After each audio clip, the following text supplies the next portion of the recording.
بسم الله الرحمن الرحيم. وما أبرئ نفسي إن النفس لأمارة بالسوء إلا ما رحم ربي إن ربي غفور رحيم. وقال الملك ائتوني به أستخلصه لنفسي فلما كلمه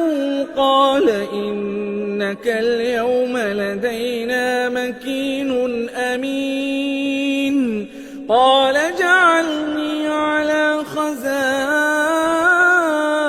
الأرض إني حفيظ عليم. وكذلك مكنا ليوسف في الأرض يتبوأ منها حيث يشاء نصيب برحمتنا من نشاء ولا نضيع أجر المحسنين.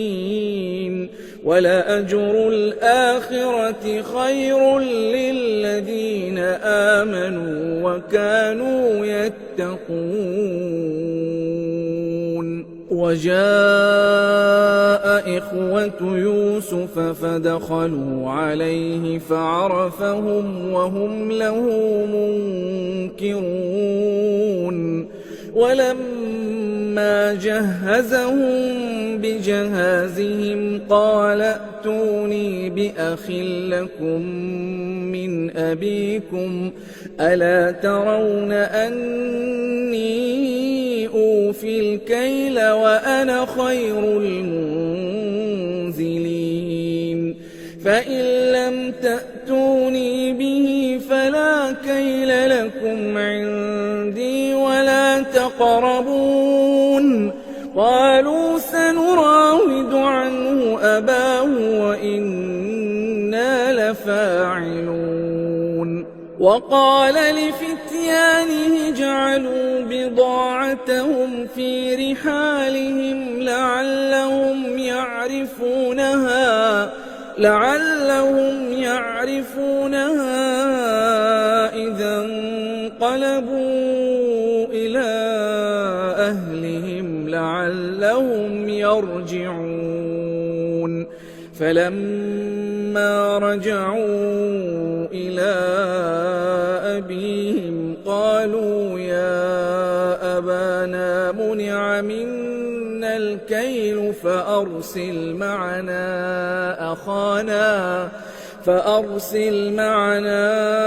أخانا نكتل وإنا له لحافظون. قال هل آمنكم عليه إلا كما أمنتكم على أخيه من قبل فالله خير حافظا وهو أرحم الراحمين. ولما فتحوا متاعهم وجدوا بضاعتهم ردت إليهم قالوا يا أبانا ما نبغي هذه بضاعتنا ردت إلينا ونمير أهلنا ونحفظ أخانا ونزداد كيل بعير ذلك كيل يسير.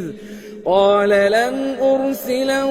معكم حتى تؤتون موثقا من الله لتأتونني به إلا أن يحاط بكم. فلما آتوا موثقهم قال الله على ما نقول وكيل. وقال يا بني لا تدخلوا من باب واحد وادخلوا من أبواب متفرقة وما أغني عنكم من الله من شيء إن الحكم إلا لله عليه توكلت وعليه فليتوكل المتوكلون ولما دخلوا من حيث أمرهم أبوهم ما كان يغني عنهم من الله من شيء إلا حاجة في نفس يعقوب قضاها وإنه لذو علم لما علمناه ولكن أكثر الناس لا يعلمون ولما دخلوا على يوسف آوى إليه أخاه قال إني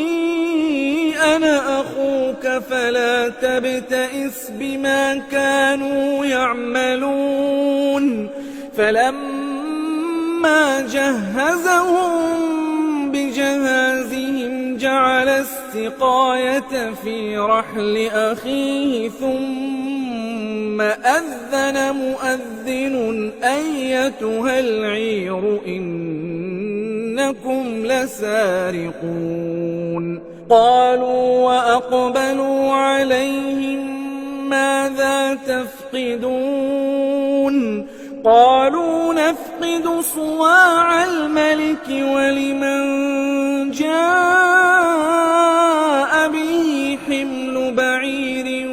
وأنا به زعيم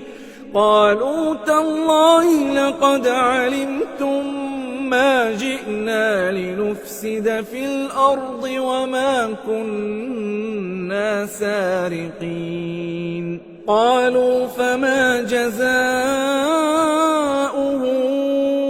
إن كنتم كاذبين قالوا جزاؤه من وجد في رحله فهو جزاؤه كذلك نجزي الظالمين فبدأ بأوعيتهم قبل وعاء أخيه ثم استخرجها من وعاء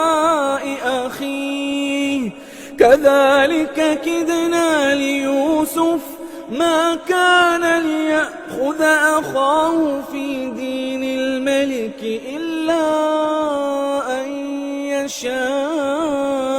الله نرفع درجات من نشاء وفوق كل ذي علم عليم قالوا إن يسرق فقد سرق أخ له من قبل فأسرها يوسف في نفسه ولم يبدها لهم قال أنتم شر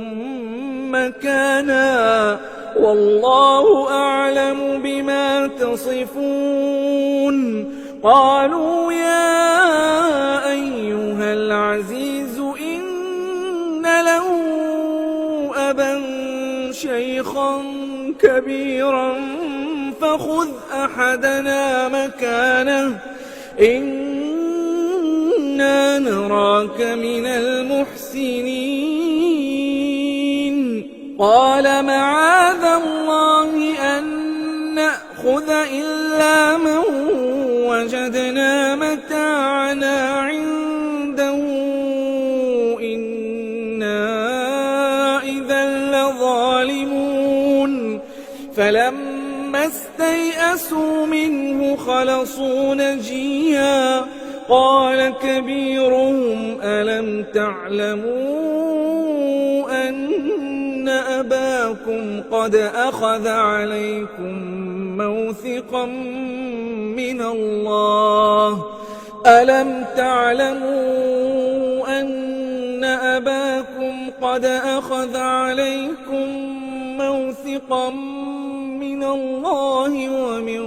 قبل ما فرطتم في يوسف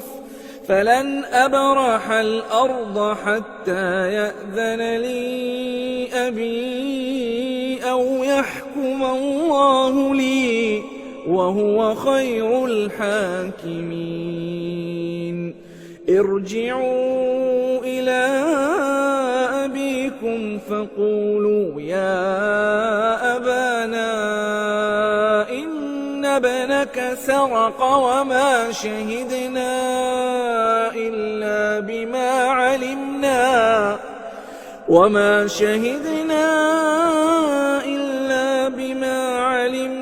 وما كنا للغيب حافظين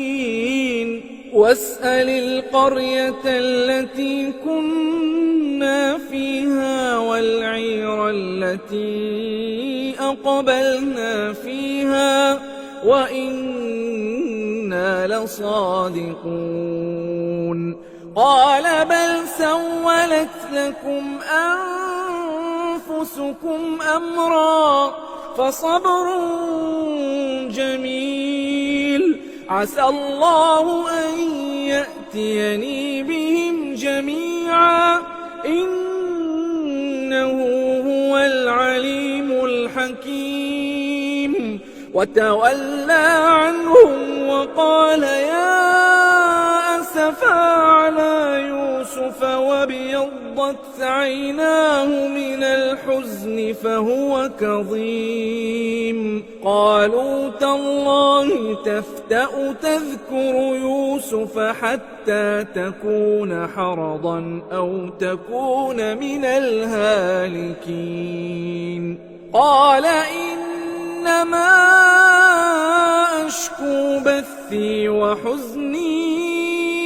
إلى الله وأعلم من الله ما لا تعلمون يا بني يذهبوا فتحسسوا من يوسف وأخيه ولا تيأسوا من روح الله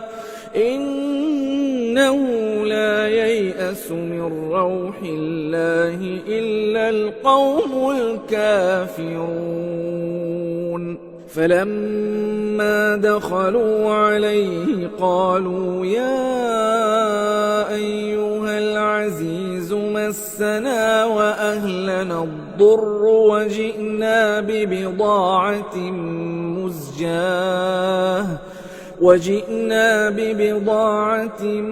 مزجاة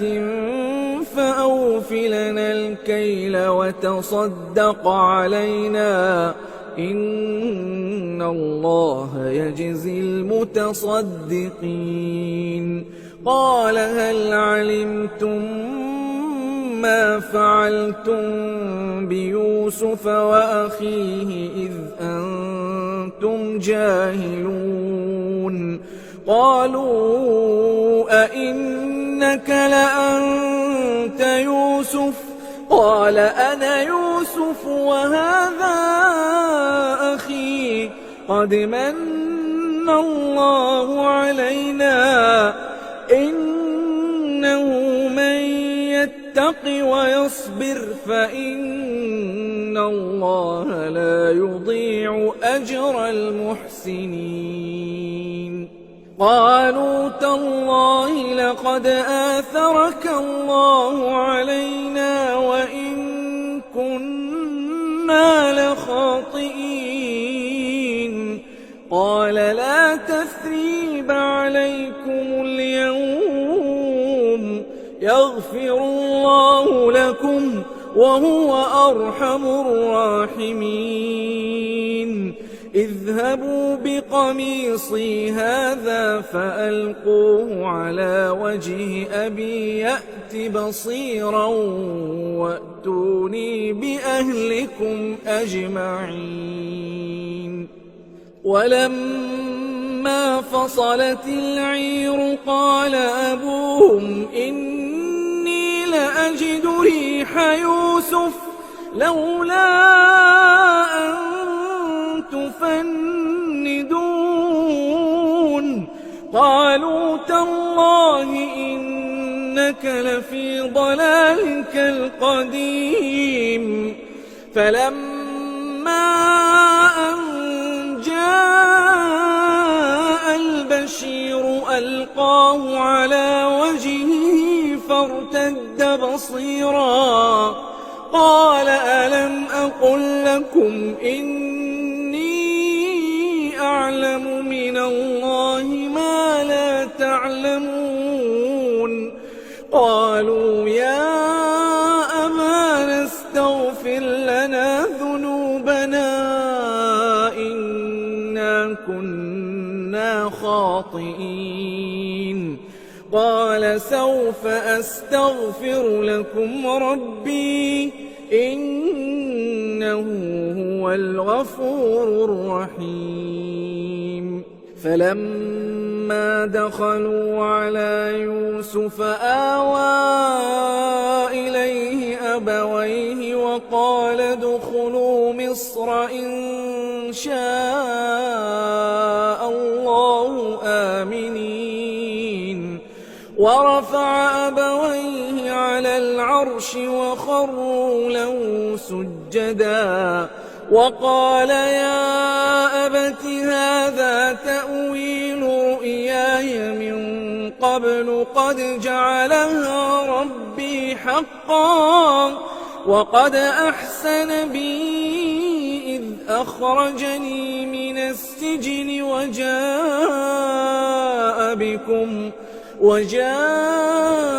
بكم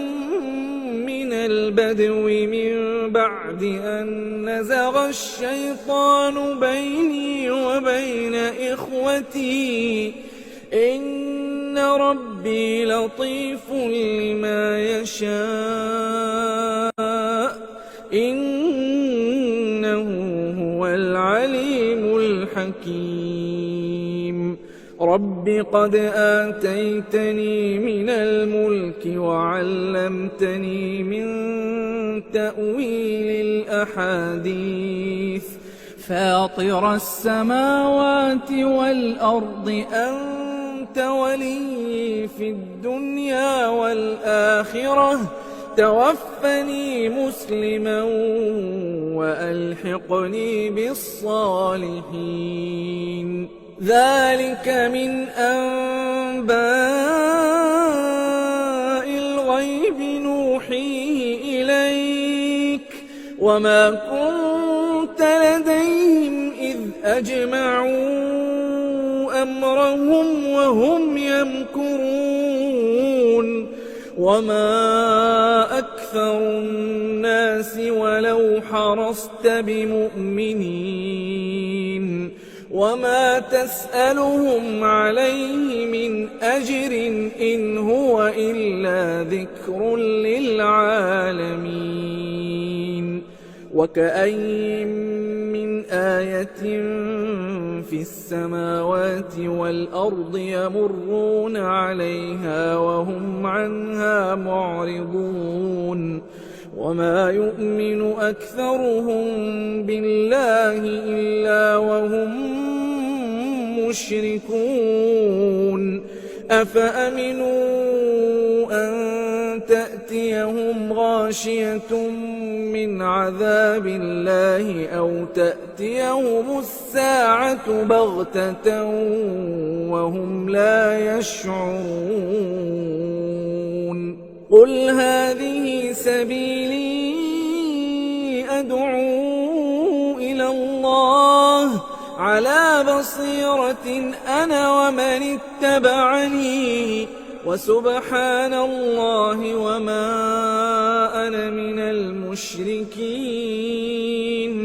وما أرسلنا من قبلك إلا رجالا نوحي إليهم من أهل القرى أفلم يسيروا في الأرض فينظروا كيف كان عاقبة الذين من قبلهم ولدار الآخرة خير للذين اتقوا أفلا تعقلون. حتى إذا استيأس الرسل وظنوا أنهم قد كذبوا جاءهم نصرنا فنجي من نشاء ولا يرد بأسنا عن القوم المجرمين. لقد كان في قصصهم عبرة لأولي الألباب ما كان حديثا يفترى ولكن تصديق الذي بين يديه وتفصيل كل شيء وهدى ورحمة لقوم يؤمنون. بسم الله الرحمن الرحيم. ألف لام ميم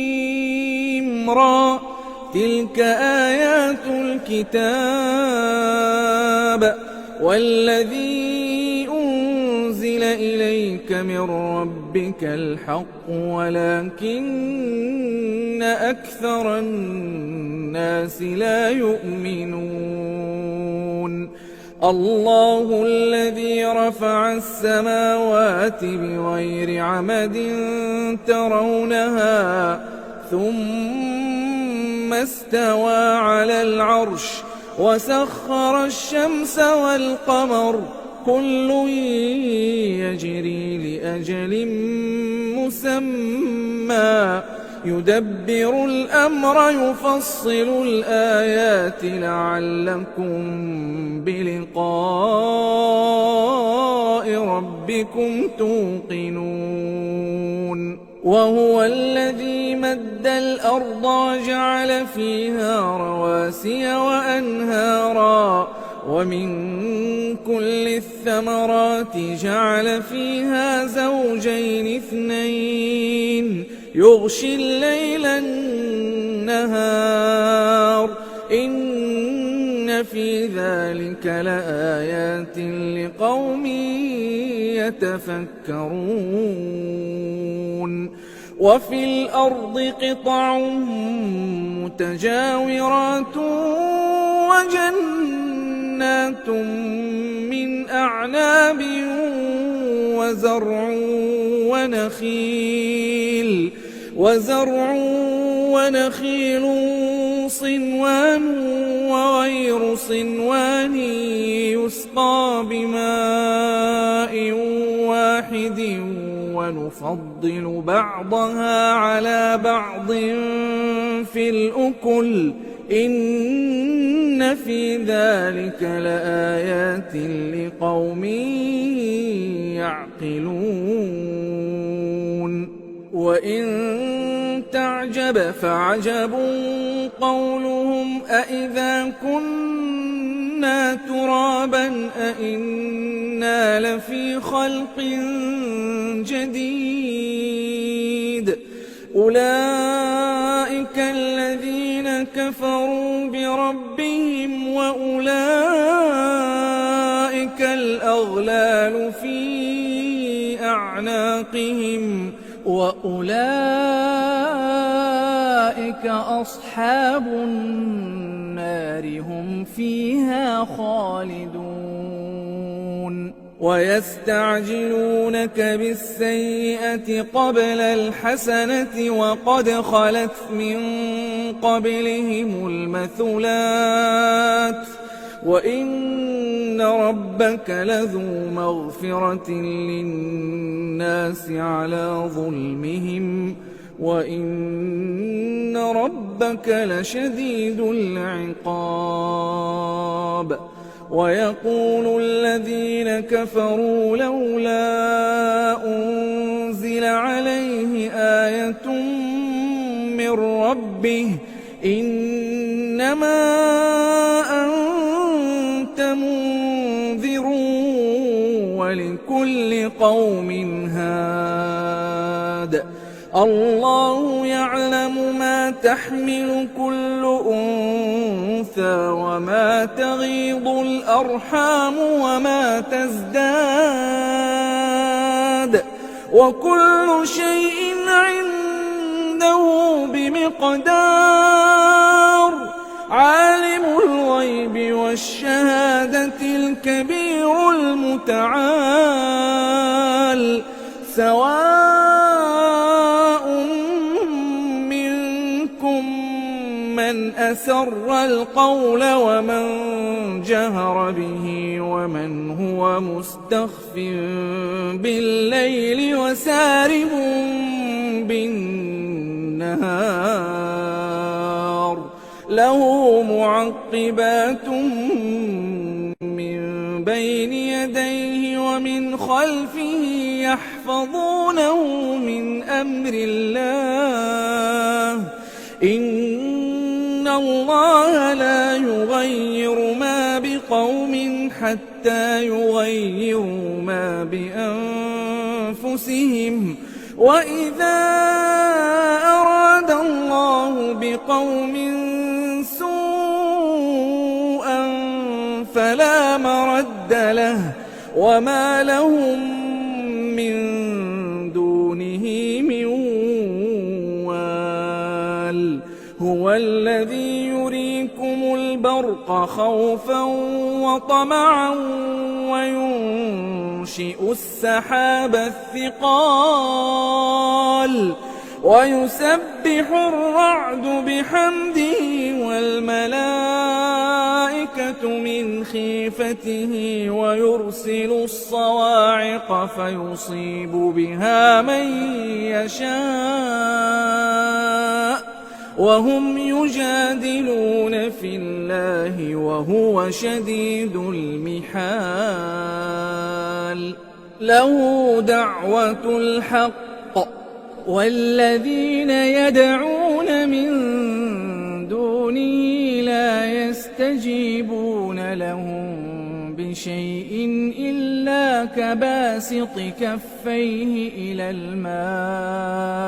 ليبلغ فاه وما هو ببالغه وما دعاء الكافرين إلا في ضلال ولله يسجد من في السماوات والأرض طوعا وكرها وظلالهم بالغدو والآصال قل من رب السماوات والأرض قل الله قل أفاتخذتم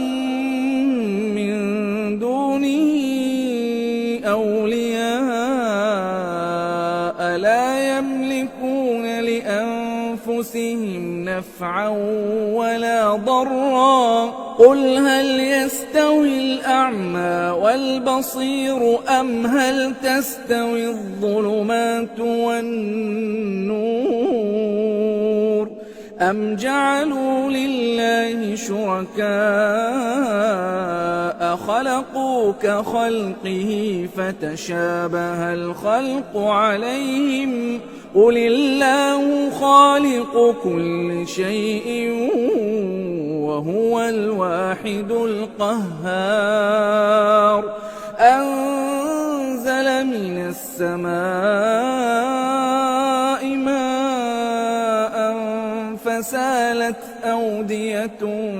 بقدرها فاحتمل السيل زبدا رابيا ومما يوقدون عليه في النار ابتغاء حلية أو متاع زبد مثله كذلك يضرب الله الحق والباطل فأما الزبد فيذهب جفاء وأما ما ينفع الناس فيمكث في الأرض كذلك يضرب الله الأمثال للذين استجابوا لربهم الحسنى والذين لم يستجيبوا له لو أن لهم ما في الأرض جميعا ومثله معه لافتدوا به أولئك لهم سوء الحساب ومأواهم جهنم وبئس المهاد أفمن يعلم أنما أنزل إليك من ربك الحق كمن هو أعمى إنما يتذكر أولو الألباب الذين يوفون بعهد الله ولا ينقضون الميثاق والذين يصلون ما أمر الله به أن يوصل ويخشون ربهم ويخافون سوء الحساب والذين صبروا ابتغاء وجه ربهم وأقاموا الصلاة وأنفقوا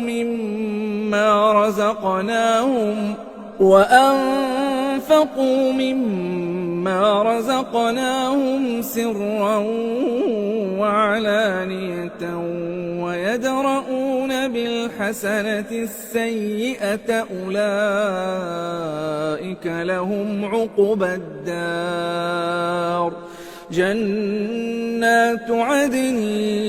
يدخلونها ومن صلح من آبائهم وأزواجهم وذرياتهم والملائكة يدخلون عليهم من كل باب سلام عليكم بما صبرتم فنعم عقبى الدار والذين ينقضون عهد الله من بعد ميثاقه ويقطعون ما أمر الله به أن يوصل ويفسدون في الأرض أولئك لهم اللعنة ولهم سوء الدار الله يبسط الرزق لمن يشاء ويقدر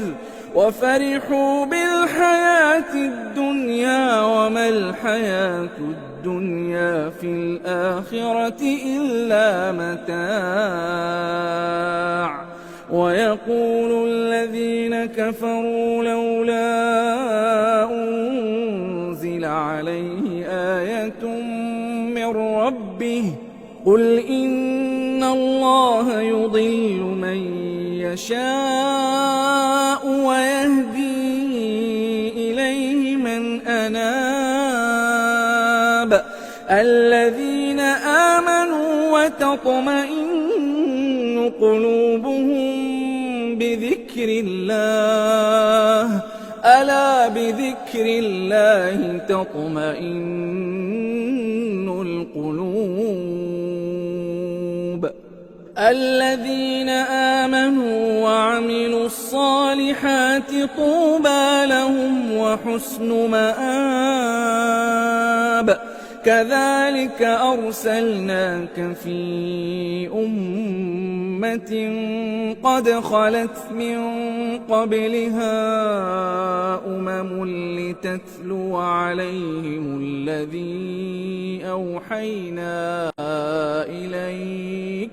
لتتلو عليهم الذي أوحينا إليك وهم يكفرون بالرحمن قل هو ربي لا إله إلا هو عليه توكلت توكلت وإليه متاب ولو أن قرآنا سيرت به الجبال أو قطعت به الأرض أو كلم به الموتى بل لله الأمر جميعا أفلم ييأس الذين آمنوا أن لو يشاء الله لهدى الناس جميعا ولا يزال الذين كفروا تصيبهم بما صنعوا قارعة أو تحل قريبا من دارهم حتى يأتي وعد الله إن الله لا يخلف الميعاد ولقد استهزئ برسل من قبلك فأمليت للذين كفروا ثم أخذتهم فكيف كان عقاب أفمن هو قائم على كل نفس بما كسبت وجعلوا لله شركاء قل سموهم أم تنبئونه بما لا يعلم في الأرض أم بظاهر من القول بل زين للذين كفروا مكرهم وصدوا عن السبيل ومن يضلل الله فما له من هاد لهم عذاب في الحياة الدنيا ولعذاب الآخرة أشق وما لهم من الله من واق مثل الجنة التي وعد المتقون تجري من تحتها الأنهار أكلها دائم وظلها تلك عقبى الذين اتقوا وعقبى الكافرين النار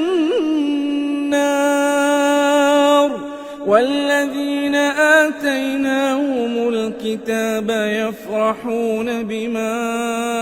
أنزل إليك ومن الأحزاب من ينكر بعضه قل إنما أمرت أن أعبد الله ولا أشرك به إليه أدعو وإليه مآب وكذلك أنزلناه حكما عربيا ولئن اتبعت أهواءهم بعدما جاءك من العلم ما لك من الله من ولي ولا واق ولقد أرسلنا رسلا من قبلك وجعلنا لهم أزواجا وذرية وما كان لرسول أن يأتي بآية إلا بإذن الله لكل أجل كتاب يمحو الله ما يشاء ويثبت وعنده أم الكتاب وإما نرينك بعض الذي نعدهم أو نتوفينك فإنما عليك البلاغ وعلينا الحساب أولم يروا أنا نأتي الأرض ننقصها تنقصها من أطرافها والله يحكم لا معقب لحكمه وهو سريع الحساب وقد مكر الذين من قبلهم فلله المكر جميعا يعلم ما تكسب كل نفس وسيعلم الكفار لمن عقبى الدار ويقول الذين كفروا لست مرسلا قل كفى بالله شهيدا بيني وبينكم ومن عنده علم الكتاب. بسم الله الرحمن الرحيم. ألف لام را كتاب أنزلناه إليك لتخرج الناس من الظلمات إلى النور بإذن ربهم إلى صراط العزيز الحميد. الله الذي له ما في السماوات وما في الأرض وويل للكافرين من عذاب شديد. الذين يستحبون الحياة الدنيا على الآخرة ويصدون عن سبيل الله ويبغونها عوجا أولئك في ضلال بعيد. وما أرسلنا من رسول إلا بلسان قومه ليبين لهم فيضل الله من يشاء ويهدي من يشاء وهو العزيز الحكيم. ولقد أرسلنا موسى بآياتنا أن أخرج قومك من الظلمات إلى النور وذكرهم بأيام الله إن في ذلك لآيات لكل صبار شكور. وإذ قال موسى لقومه اذكروا نعمة الله عليكم إذ أنجاكم من آل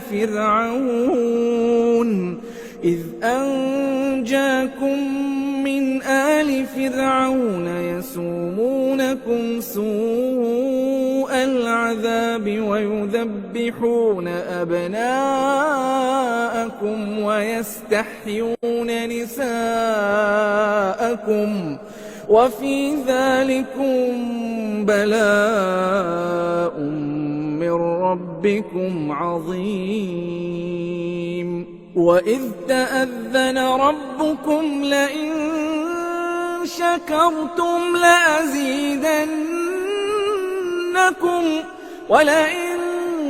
كفرتم إن عذابي لشديد. وقال موسى إن تكفروا أنتم ومن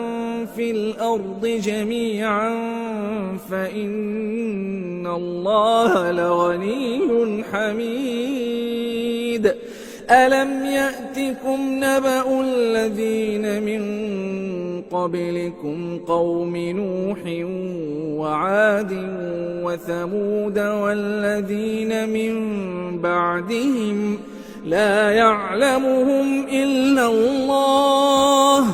جاءتهم رسلهم بالبينات فردوا أيديهم في أفواههم وقالوا إنا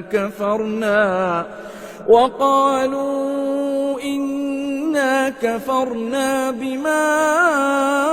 أرسلتم به وإنا لفي شك مما تدعوننا إليه مريب. قالت رسلهم أفي الله شك فاطر السماوات والأرض يدعوكم ليغفر لكم من ذنوبكم ويؤخركم إلى أجل مسمى. قالوا إن أنتم إلا بشر مثلنا تريدون أن تصدونا عما كان يعبد آباؤنا فأتونا بسلطان مبين. قالت لهم رسلهم إن نحن إلا بشر مثلكم ولكن الله يمن على من يشاء من عباده وما كان لنا أن نأتيكم بسلطان إلا بإذن الله وعلى الله فليتوكل المؤمنون. وما لنا ألا نتوكل على الله وقد هدانا سبلنا ولنصبرن على ما آذيتمونا وعلى الله فليتوكل المتوكلون. وقال الذين كفروا لرسلهم لنخرجنكم من أرضنا أو لتعودن في ملتنا فأوحى إليهم ربهم لنهلكن الظالمين ولنسكننكم الأرض من بعدهم ذلك لمن خاف مقامي وخاف وعيد. واستفتحوا وخاب كل جبار عنيد من ورائه جهنم ويسقى من ماء صديد يتجرعه ولا يكاد يسيغه ويأتيه الموت من كل مكان وما هو بميت ومن ورائه عذاب غليظ. مثل الذين كفروا بربهم أعمالهم كرماد اشتدت به الريح في يوم عاصف لا يقدرون مما كسبوا على شيء ذلك هو الضلال البعيد. ألم تر أن الله خلق السماوات والأرض بالحق إن يشأ يذهبكم ويأت بخلق جديد وما ذلك على الله بعزيز. وبرزوا لله جميعا فقال الضعفاء للذين استكبروا إنا كنا لكم تبعا فهل أنتم مغنون عنا من عذاب الله من شيء قالوا لو هدانا الله لهديناكم سواء علينا أجزعنا أم صبرنا ما لنا من محيص. وقال الشيطان لما قضي الأمر إن إن الله وعدكم وعد الحق ووعدتكم فأخلفتكم وما كان لي عليكم من سلطان إلا أن دعوتكم فاستجبتم لي فلا تلوموني ولوموا أنفسكم ما أنا بمصرخكم وما أنتم بمصرخي إني كفرت بما أشركتمون من قبل إن الظالمين لهم عذاب أليم وأدخل الذين آمنوا وعملوا الصالحات جنات تجري من تحتها الأنهار خالدين فيها بإذن ربهم تحيتهم فيها سلام ألم تر كيف ضرب الله مثلا كلمة طيبة كشجرة طيبة أصلها ثابت وفرعها في السماء تؤتي أكلها كل حين بإذن ربها ويضرب الله الأمثال للناس لعلهم يتذكرون ومثل كلمة خبيثة كشجرة خبيثة اجتثت من فوق الأرض ما لها من قرار يثبت الله الذين آمنوا بالقول الثابت في الحياة الدنيا وفي الآخرة ويضل الله الظالمين ويفعل الله ما يشاء ألم تر إلى الذين بدلوا نعمة الله كفرا وأحلوا قومهم دار البوار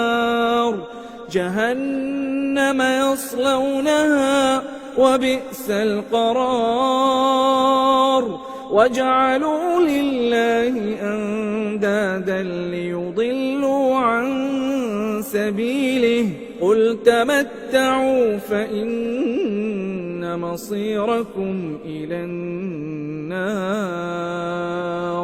قل لعبادي الذين آمنوا يقيموا الصلاة وينفقوا مما رزقناهم سرا وعلانية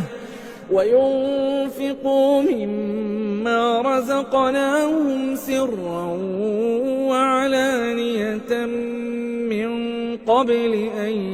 يأتي يوم لا بيع فيه ولا خلال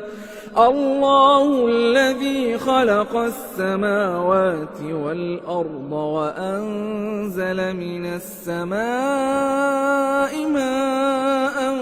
فأخرج به من الثمرات رزقا لكم وسخر لكم الفلك لتجري في البحر بأمره وسخر لكم الأنهار وسخر لكم الشمس والقمر دائبين وسخر لكم الليل والنهار وآتاكم من كل ما سألتموه وإن تعدوا نعمة الله لا تحصوها إن الإنسان لظلوم